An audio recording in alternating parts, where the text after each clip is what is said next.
Hi. Thanks for listening to the Diet Diaries. No, is this episode 190? I'm not sure. I just came up with a bunch of episode ideas and I list them out in my notes, and every episode gets a different note. I don't know where I put on this, but whatever. It doesn't really matter, although we're getting close to 200. Before I dive into today's episode, which I actually kind of came up with this idea as I went for a walk this morning, I really do get the best creative ideas when I am walking. It's fascinating. It really helps me think through things. Things come into my brain that don't come in at other times. Sometimes, right as I'm falling asleep, I get a bunch of stuff. Whenever I'm sitting there trying to force it, it just doesn't happen. Really quick announcement that I have a wait list open for folks who are interested in one-to-one coaching. I'm opening up 5 spots this fall. Um, and so I want to have a wait list going for people who are really interested to kind of get first dibs on those spots.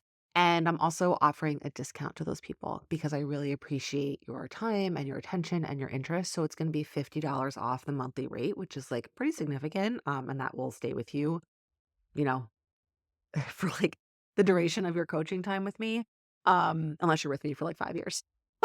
um, but and it doesn't commit you to anything, it basically just gives you options, right? So come mid-September, that is when you'll have the time to book a consult to, like, meet and talk and what you're looking for and how coaching works and then decide, right? It doesn't commit you to everything, it just gives you options. So if you've been thinking about coaching, if you're interested in coaching, this is, like, the time.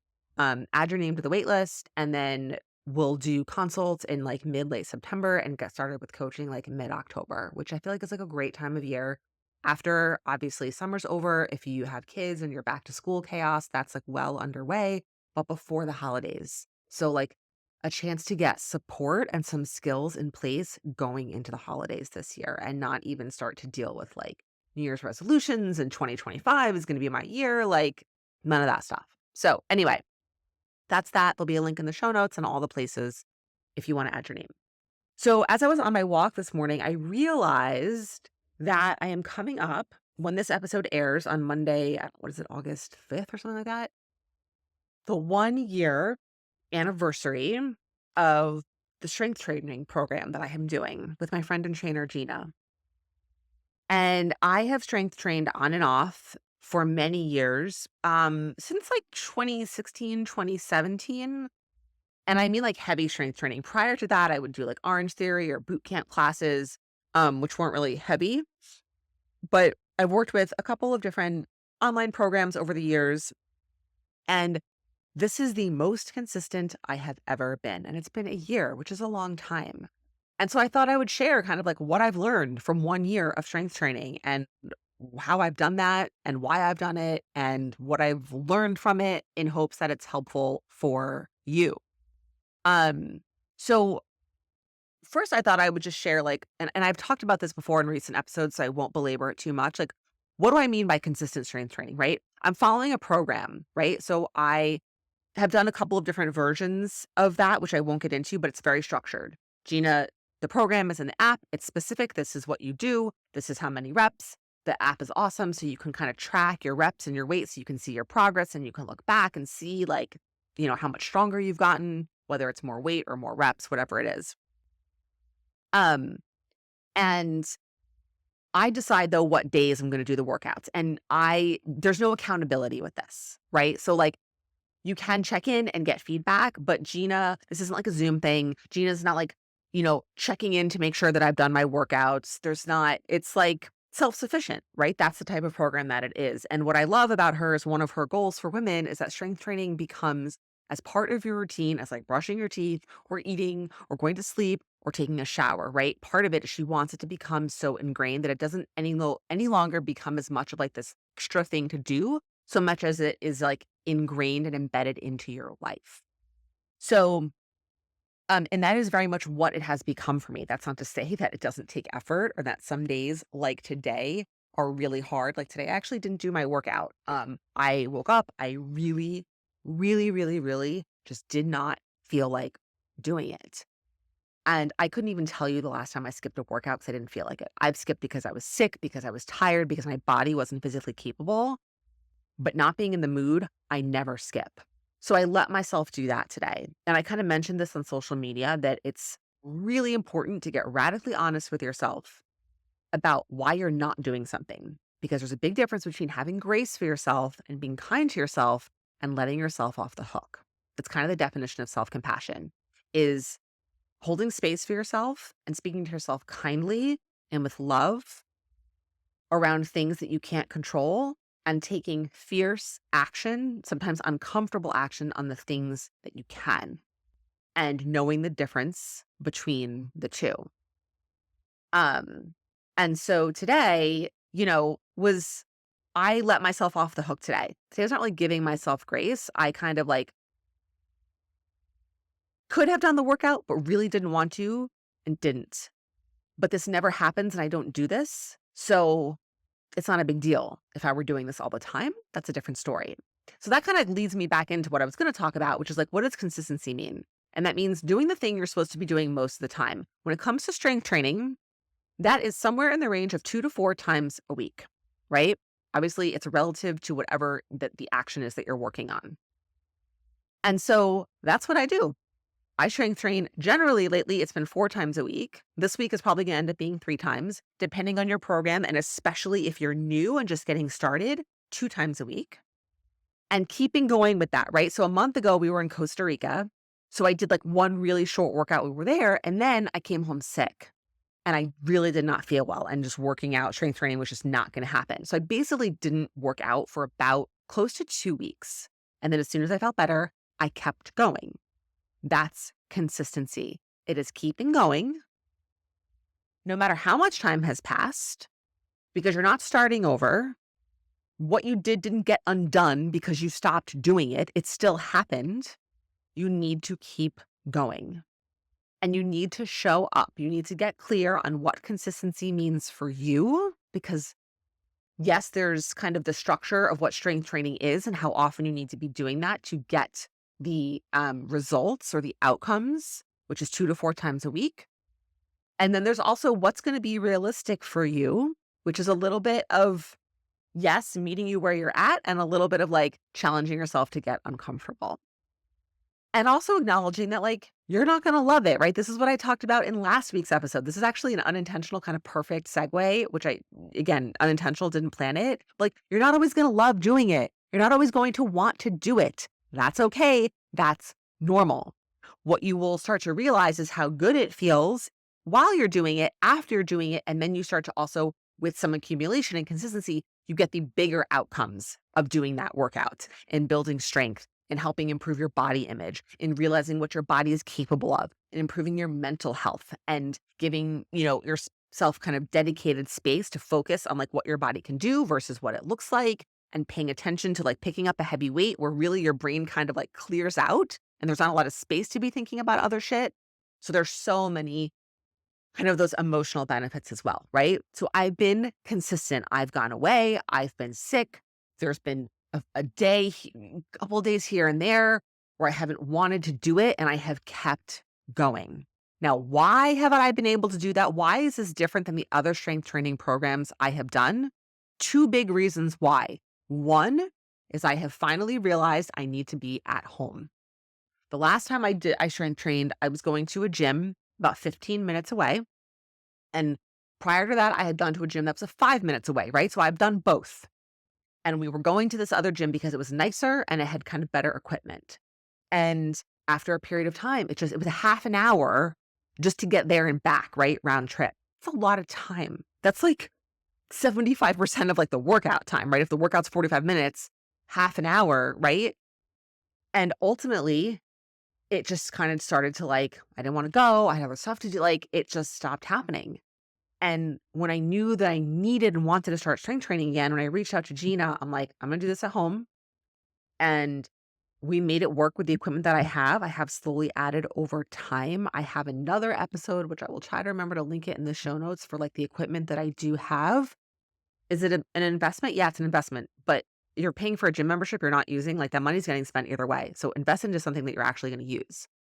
And this is very personal, right? This doesn't mean that like working out at home is for everyone. For me, it works because we have a finished basement. It's small. We have like, there's like a couch and a TV and like a play area, and then there's like a bench and like weights. Like it's not like its own. I don't have like a fancy dedicated gym space. Like it's, but it works. It's enough. It's good enough. You really do not need a lot of space. I don't have a barbell. I don't have a squat rack. I have a bench and I have dumbbells. That's what I have. And I have a TRX rope band, whatever. Um, so acknowledging that I knew I needed to be at home, and when I first started at the Gina, I'm like half an hour max. Max. That's the most that I know that I am willing and able to spend on this, and that's what she programmed for me. I was very clear. I was like, I know I'm not going to do 45 minutes. So that was what helped me keep going. I was very honest with myself. If for you, it can only be 15 minutes to get started, great. If you can do 15 minutes 3 times a week, that's night and day from doing 0 minutes 0 times a week because you're trying to do 45 minutes 4 times a week and you just can't do it, right? It is all or nothing shows up in almost every conversation. You've got to find that space of where good enough is good enough. And then what happened, which was really cool, is after doing those, shorter workouts, I'm calling them shorter because I'm doing longer now, I actually wanted to expand. And here's the thing, my body adapted. That's another thing I have a list, kind of the things I want, what I wanted to talk about. My body adapted. That's kind of the whole point. As your body adapts, you do need to change things up. And your body adapts, if you're being consistent, quicker than you might think, right? I've talked to some folks, some clients who've been doing like the same workout for years, same weights, same reps. You're not getting anything out of that. All movement is good movement. So you're not doing anything bad and you're moving your body, which is great. But in terms of continuing to build strength, increase muscle mass, improve bone density, challenge yourself, increase your self-efficacy, build your self-confidence, you're not really getting a lot there. Because we are human beings, we are not machines, and we adapt and we respond, which is amazing. So I have increased my challenge over time. And now I'm at a point where Gina's programming specifically for me. The workouts are longer. They're 45 minutes. I'm doing an extra HIIT workout. It is more time consuming. Yes, I am prioritizing it and making the time for it. And it feels really good, right? So when I talk about like, what are some of the changes that I've experienced, right? Physically, I am the strongest I have ever been, upper body and lower body. I can lift weights that like, I'm surprised that I'm able to do and do movements and do reps and that I'm surprised. And it feels really cool. I will tell you that the feeling of picking up a heavy weight or pushing a heavy weight over your head is a feeling of vitality that is hard to replicate. And I highly recommend it. Um, I think there's something innate and primal about this, as humans, that we are evolutionarily designed and built for that type of movement. And so when we do it, it's like connecting back to like almost like the essence of what it is to be human. We are designed to, we are able to pick up and move heavy things, but our day-to-day life does not require that we do so. So we have to create time for that. So there's that mental piece, that confidence of, holy shit, look what my body can do, which translates over into a big body image piece, right? Learning how to think about your body as something other than an object to be looked at is transformational, and strength training is a huge part of that. And now doing that consistently for a year, my body has not physically changed much. I've had a few body composition changes, and they have, to be honest, fluctuated. And I'm going to go back. I'm making a point with this. They have fluctuated over the year, right? The first few months I lost a little bit of weight. I was also increasing my walking, the pace at which I was walking. So getting my heart rate elevated. And then my body adapted. My body is very, very sensitive. My body gains weight like at the drop of a hat and loses weight, doesn't want to lose weight, does not like it, right? Has always been my body type. Whether it's linked to the PCOS or not, I don't really know because my symptoms of PCOS are pretty much like they're dormant right now, aside from like my belly. But the acne, the insulin resistance, all that stuff is not there. So all this to say that like there were some body comp changes in the beginning, and then like I gained a little bit of weight. And I'm not quite sure why. And I'm not talking enough to like change clothing sizes. I'm talking like enough to like, oh, my pants feel a little different. Not like too tight to wear, just like a little different, right? These are minimal changes. Um, but here's so to go back to the point about body image is that I'm really not caught up in it. Are there days where it takes up space in my brain? Of course there are days. I'm human and I'm consistently having to do that work. But now the strength training becomes a skill with which to do that work, right? So my ability and the feeling I have of being strong and picking up the weights now makes those days when I feel different in my clothes or I think I've gained weight, whether or not I have or I haven't, right? That's sometimes like never the issue. It's in our brains, these stories that we have, much easier to cope with and move past than before I was strength training consistently. And so it's this interesting just way that these things weave together. I know many folks strength train and exercise to lose weight. We can't control that, right? Which kind of leads me into another point, which this is the first time that I have worked on strength training without focusing on weight loss. Right. So when was that? 2016. It's like eight years ago when I was lifting really heavy at the gym, I was like, I'm doing this to lose weight. So I was like tracking my macros and like all that stuff and really like did not, I don't remember like the outcome, like lost like a little bit of weight. I was tracking like body measurements and all of that stuff.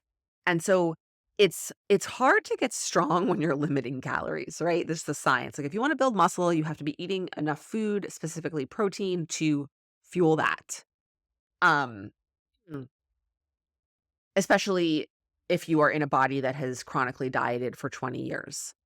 If you're someone who's never dieted, never strength trained, there's a little bit more flexibility with like what we call body recomp, which is sometimes gaining muscle and losing fat at the same time. I don't want to go down that road right now.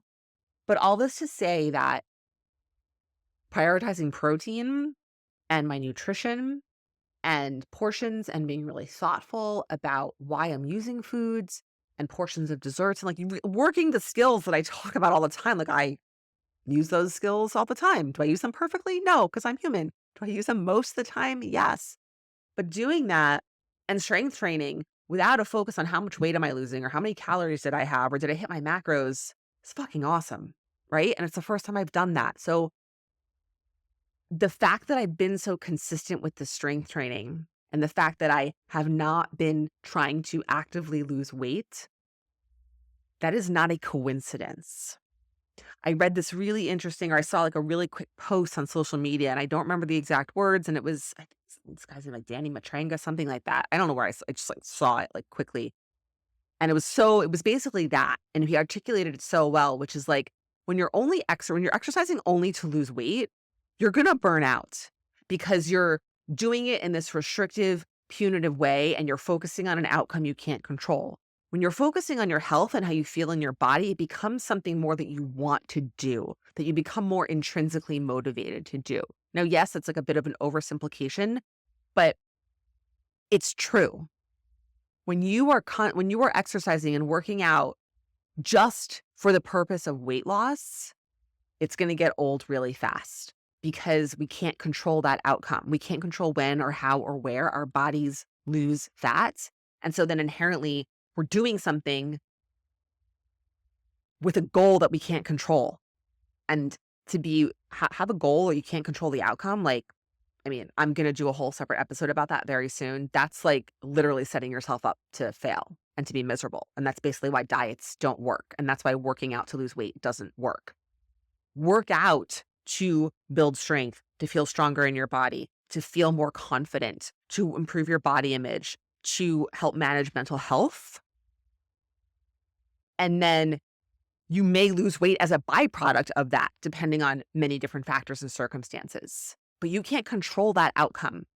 And so removing that from the equation has absolutely played a role in my ability to be consistent with it. It's not a coincidence. And so I really wanted to talk about that. Um, and in terms of like physical changes, right? You know, I've definitely built muscle. I'm stronger. Sometimes I can physically see that, right? When the light hits my arms in a certain way, I'm like, wow, I can really see my muscles. And when it doesn't, I see nothing, right? Like, so I'm not doing it again for my body to look a certain way. I'm not saying that you can't have aesthetic goals. What I'm saying is that you can't control that.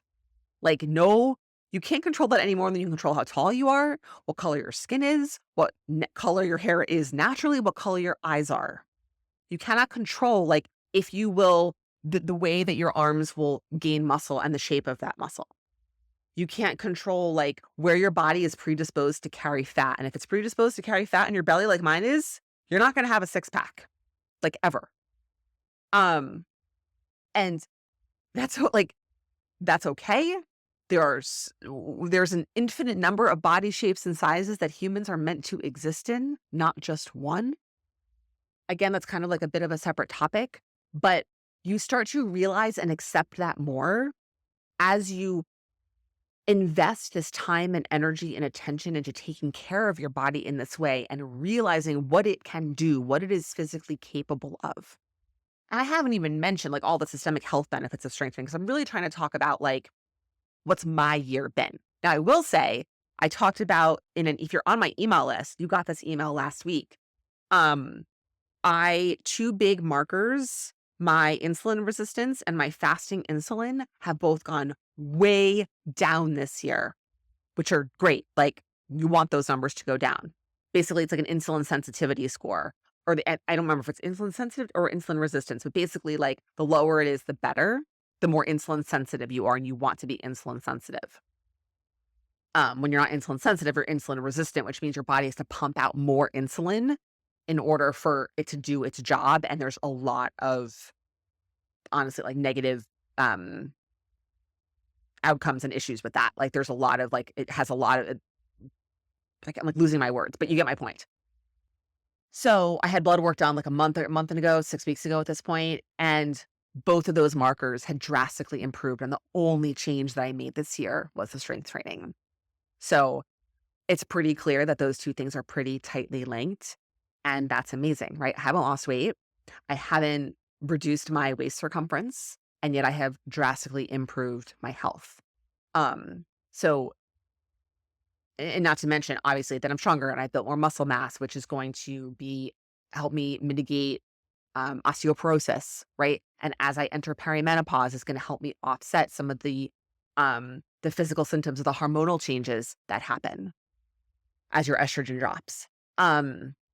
So I just really wanted to share, like, what does 1 year of strength training look like, right? I kind of started off by talking about, like, what does consistency look like? What does it look like when you don't want to do it? How can you set yourself up for success by kind of like, quote, maybe easing into it, being really clear about what you're willing to do, and being willing to do, like, you know, in order to get the benefits of strength training, it's got to be more than like 5 minutes. Does it have to be 45 minutes? No. Does it have to be more than 5 minutes? Yes. So it's striking that balance of, again, meeting yourself where you're at with like your lifestyle and also putting an effort and being a little uncomfortable and knowing that it's going to be inconvenient sometimes. It's not just going to like fall in your lap. Um, and then I think actually listening to this alongside last week's episode will be really helpful. So if you haven't listened to that, definitely go back and listen to, I think it's episode, is it 188? Hang on a sec. I'm checking right now so that I can tell you what episode it is. Yes, 188. So I think that's kind of everything. I'm looking at my list and I wrote down, what does consistency mean? Physical changes, mental changes, body image, body comp, adaptation, what's different, no weight loss focus, right? I think I covered all of that. So if you're not sure where to get started, right? If you are totally new to strength training or you are lapsed for a long period of time, again, like, don't jump into 4 45-minute workouts a week. Start with 2 30-minute workouts a week. Start to feel the change of that. Feel what you're capable of physically. Feel that in your body. And then that will help you keep going because it's going to feel good and you're going to want more and you're going to want to see what you're capable of. Great quick example of this. One of my clients has recently started strength training and she started with, I think she had like 5-pound weights at home, right? So light, but in some cases heavy for her, right? It's all relative. And she was doing this for like a month, been very consistent with like a 15-minute routine that we came up with. And she was like, it's starting to feel like easy. I'm like, okay, well, we've got to keep going, which I knew was going to happen. And I'm like, what's the next dumbbell size up the up? She's like 10, right? So doubling 5 to 10. It's like a giant increase, right? 100% increase. She's doubling it. And I'm like, "Well, what do you think about trying to use those?" And she's like, "I wanna do it." She's like, "I'm actually excited to see what that feels like." And this is coming from a client who has told herself and believed her entire life that she is not someone who exercises, right? That is the belief that she has, that's the story that she has told herself, and now suddenly, with a month of consistent strength training and feeling that capability and that vitality, she's like, "Oh my god, I wanna go get off this call right now and go lift up those 10-pound weights and see if I can do it." That is the power of strength training and what it can do for you physically and mentally, right? It is literally deconstructing a story that she has had and a belief that she's had about herself for like 40, 50 years. So that just popped into my head. I wanted to share that. Um, it's incredibly powerful. It's incredibly life-changing. And just start 2 15 to 20-minute workouts, 2 30-minute workouts a week. Do that consistently. You can do something twice a week for 15, 20, 30 minutes. It is overall a very small amount of time. Is it going to feel inconvenient? Yep, it probably is. But this work is not always going to be convenient. It's going to be hard. It's going to take effort. You are going to have to be uncomfortable. So that's really it. I think that's what I want to share. This got to be a bit of a longer episode today. Thank you for listening. Add yourself to the wait list if you're interested in the possibility of one-to-one coaching starting in the fall. And I'll be back next week.